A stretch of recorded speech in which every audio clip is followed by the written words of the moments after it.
This marshmallow and asparagus topping is truly awesome. Hello, welcome back to Kirk Kooks. Today is Pizza Wednesday. This pizza is from episode 45, Super Beebop and Mighty Rocksteady, Marshmallow and Asparagus. So let's top this marshmallow and asparagus pizza.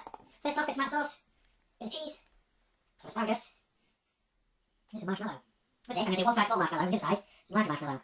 And there you have one asparagus and marshmallow pizza ready for the oven. So let's put that in the stove. The asparagus and marshmallow pizza is done. This is our asparagus and marshmallow pizza finished. All I can taste is the marshmallow.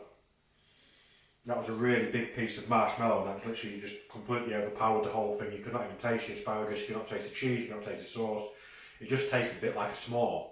Quite surprised by that one actually. I wasn't expecting to like that, but yeah, all you could really taste on it was marshmallow, so it was fine.